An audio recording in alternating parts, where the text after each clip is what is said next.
សូមជូនរឿងព្រះរាមនាងសេដាកាលពីព្រេងនាយមានព្រះអង្គម្ចាស់ដ៏សង្ហាមួយអង្គព្រះនាមព្រះរាមទ្រង់មានមហេសីដ៏ស្រស់ស្អាតគឺនាងសេដានិងប្អូនប្រុសដ៏ស្មោះត្រង់គឺព្រះលក្ខមិនដោយសារតែពាក្យសន្យាមួយពួកគេត្រូវចាកចេញពីនគរដ៏រុងរឿងទៅរស់នៅក្នុងព្រៃជ្រៅយ៉ាងសាមញ្ញនៅក្នុងព្រៃពួកគេរស់នៅយ៉ាងសុខសាន្តព្រះរាមតែងតែសមាធិឯនាងសេដាចូលចិត្តមើលថែផ្កាព្រៃហើយព្រះលក្ខមិនតែងតែនៅយាមការពារពួកគេជីវិតគឺស្ងប់ស្ងាត់និងស្រស់បំព្រងប៉ុន្តែនៅឆ្ងាយពីទីនោះលើកោះលង្កាមានស្ដេចយក្សចិត្តអាក្រក់ឈ្មោះក្រុងរាពណ៍វាបានលួចមើលឃើញសម្រស់របស់នាងសេដាហើយក៏កើតចិត្តចង់ចាប់យកនាងមកធ្វើជាមហេសីរបស់ខ្លួនថ្ងៃមួយក្រុងរាពណ៍បានប្រើល្បិចអាក្រក់វាបានឲ្យបិសាចមួយក្លែងខ្លួនជាសត្វក្តាន់មាសដ៏ស្រស់ស្អាតអស្ចារ្យមករត់លេងនៅមុខខ្ទមរបស់នាងសេដានាងសេដាពេញចិត្តនឹងក្តាន់មាសនោះណាស់ក៏អង្វរព្រះរាមឲ្យចាប់វាមកឲ្យនាងព្រះរាមក៏យល់ព្រមហើយចាប់យកធ្នូរត់តាមក្តាន់មាសនោះចូលទៅក្នុងព្រៃជ្រៅទុកឲ្យព្រះលក្ខមិននៅយាមនាងសេដាស្រាប់តែមានសំឡេងស្រែកដ៏ឈឺចាប់ដោយសំឡេងព្រះរាមបន្លឺចេញពីក្នុងព្រៃនេះជាល្បិចរបស់យក្សនាងសេដាភ័យណាស់ក៏បង្ខំព្រះលក្ខមិនឲ្យរត់ទៅជួយបងប្រុសជាបន្ទាន់ទោះបីជាព្រះលក្ខមិនមិនចង់ទុកនាងចោលក៏ដោយពេលនាងសេដានៅម្នាក់ឯងក្រុងរាពណ៍ក៏មកដល់វាបានចាប់អូសនាងសេដាហោះឡើងទៅលើអាកាសដើម្បីនាំយកទៅនគរលង្កានាងសេដាយំស្រែកឲ្យគេជួយយ៉ាងខ្លាំងស្ដេចបក្សីឈ្មោះជុតាយុបានឃើញហេតុការណ៍ក៏ហក់មកជួយនាងសេដាជុតាយុបានប្រយុទ្ធយ៉ាងក្លាហានជាមួយស្ដេចយក្សប៉ុន្តែក្រុងរាពណ៍មានឫទ្ធិខ្លាំងពេកក៏កាប់ស្លាប់ជុតាយុដាច់ហើយជុតាយុក៏ធ្លាក់ចុះមុខដីពេលព្រះរាមនិងព្រះលក្ខមិនត្រឡប់មកដល់ខ្ទមវិញពួកគេមិនឃើញនាងសេដាឃើញតែកន្សែងរបស់នាងធ្លាក់នៅលើដីពួកគេដាវរកនាងសេដាហើយបានជួបនឹងជុតាយុដែលកំពុងដេកដួលមុនពេលស្លាប់ជុតាយុបានប្រាប់ព្រះរាមថាក្រុងរាពណ៍បានចាប់នាងសេដាទៅទិសខាងត្បូងទៅនគរលង្កាព្រះរាមនិងព្រះលក្ខមិនបានធ្វើដំណើរយ៉ាងលំបាកកាត់ព្រៃជ្រៅឆ្ពោះទៅទិសខាងត្បូងផ្លូវឆ្ងាយណាស់ហើយពោរពេញទៅដោយឧបសគ្គប៉ុន្តែព្រះរាមមិនបោះបង់ក្តីសង្ឃឹមក្នុងការតាមរកនាងសេដាឡើយនៅកណ្ដាលផ្លូវពួកគេបានជួបនឹងទាហានស្វាដ៏ខ្លាំងពូកែមួយរូបឈ្មោះហនុមានគ្រាន់តែឃើញព្រះរាមភ្លាមក៏ដឹងភ្លាមថានេះជាម្ចាស់របស់ខ្លួនហើយក៏លុតជង្គង់ធ្វើការរួបកិច្ចយ៉ាងស្មោះត្រង់ហនុមានបាននាំព្រះរាមទៅជួបស្ដេចស្វាឈ្មោះសុគ្រីពដែលកំពុងមានទុក្ខសុគ្រីពបានរៀបរាប់ប្រាប់ព្រះរាមថាខ្លួនត្រូវបងប្រុសឈ្មោះប៉ាលីដណ្ដើមរាជនិងបណ្ដេញចេញពីនគរដើម្បីឲ្យពួកស្វាជឿជាក់លើឫទ្ធិអំណាចរបស់ខ្លួនព្រះរាមបានសម្ដែងឫទ្ធិទ្រង់បានបាញ់ព្រួយមួយសន្លឹកទម្លុះដើមត្នោត7ដើមដែលដុះទម្រង់គ្នាយ៉ាងអស្ចារ្យព្រះរាមបានយល់ព្រមជួយសុគ្រីពពេលសុគ្រីពនិងប៉ាលីកំពុងវាយគ្នាយ៉ាងខ្លាំងព្រះរាមបានលួចបាញ់ព្រួយសម្លាប់ប៉ាលីដើម្បីបញ្ចប់ជម្លោះនិងប្រគល់រាជឲ្យសុគ្រីពវិញដើម្បីតបស្នងគុណសុគ្រីពដែលបានឡើងជាស្ដេចស្វាវិញបានសន្យាជួយព្រះរាមសុគ្រីពបានប្រមូលទ័ពស្វារាប់ម៉ឺនសែននាក់ដើម្បីជួយព្រះរាមទៅវាយក្រុងលង្កានិងសង្គ្រោះនាងសេដាមុននឹងលើកទ័ពទៅហនុមានបានប្រទានចិញ្ចៀនផ្ទាល់ព្រះអង្គទៅហនុមានដើម្បីទុកជាភស្តុតាងបង្ហាញនាងសេដាថាហនុមានពិតជាអ្នកនាំសាររបស់ព្រះរាមហនុមានបាននិមិត្តកាយឲ្យធំមហាមាហើយលោតផ្លោះរំលងមហាសមុទ្រដ៏ធំល្វឹងល្វើយហោះសម្ដៅទៅកាន់កោះលង្ការបស់ក្រុងរាពណ៍នៅលង្កាហនុមានបានលួចចូលទៅក្នុងសួនច្បារហើយបានឃើញនាងសេដាកំពុងអង្គុយយំយ៉ាងសោកសៅនៅក្រៅដើមឈើនាងមើលទៅស្កាំងស្គមខ្លាំងណាស់ ប្រុសនឹកព្រះរាមហនុមានបានចូលទៅជួបនាងនិងបង្ហាញចិញ្ចៀនរបស់ព្រះរាមពេលឃើញចិញ្ចៀននាងសេដាត្រេករជាខ្លាំងព្រោះដឹងថាព្រះរាមមិនបានបោះបង់នាងចោលឡើយហើយកំពុងមកជួយនាងហើយ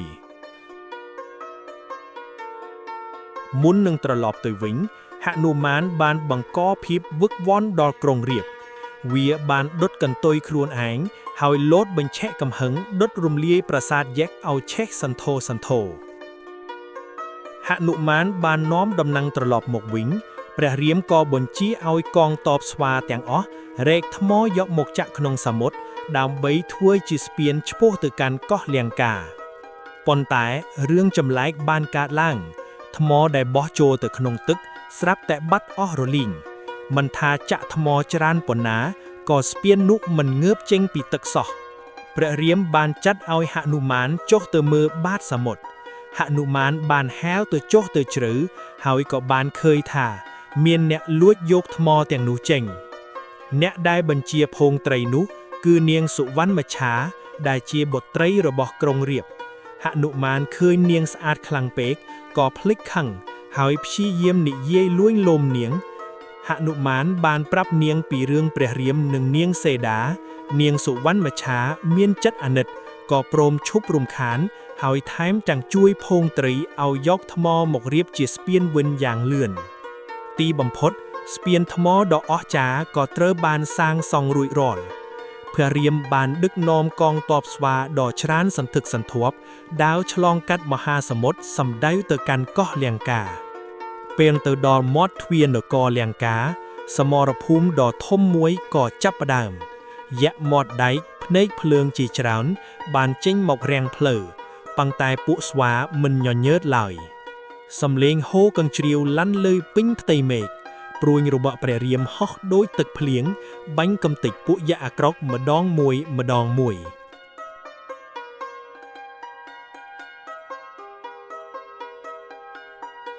ក្រុងរាពណ៍បានបញ្ជាបងប្រុសខ្លួនគឺកុម្ភកា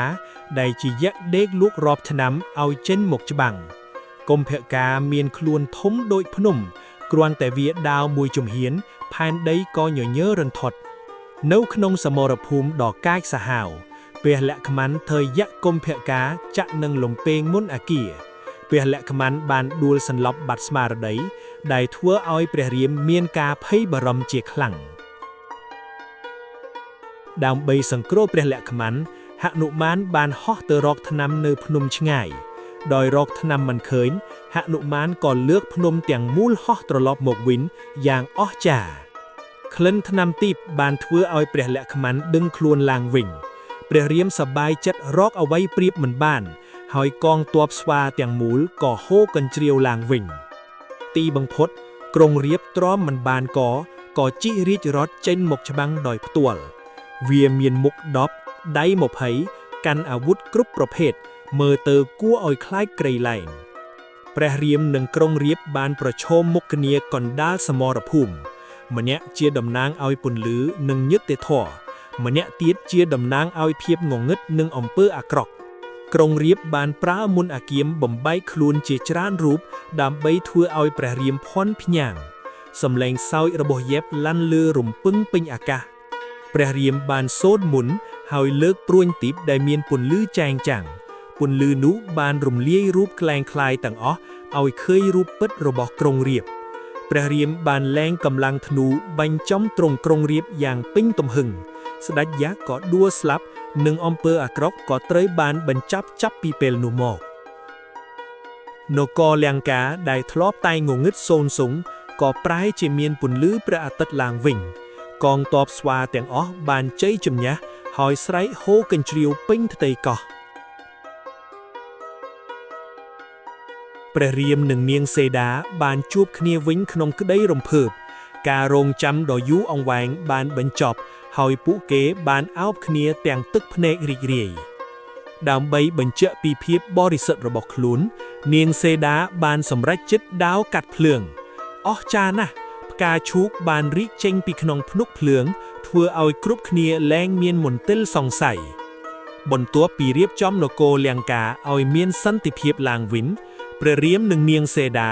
ក៏បានលាពួកยักษ์ដែលមានចិត្តល្អដើម្បីធ្វើដំណើរត្រឡប់ទៅកាន់មាតុភូមិវិញពេលត្រឡប់មកដល់នគរវិញអ្នកភូមិទាំងអស់បានចេញមកទទួលស្វាគមន៍យ៉ាងកក្រឹកកក្រើងសំឡេងជ័យខោលាន់ឮពេញផ្ទៃមេឃហើយគ្រប់គ្នាពិតជាសប្បាយរីករាយ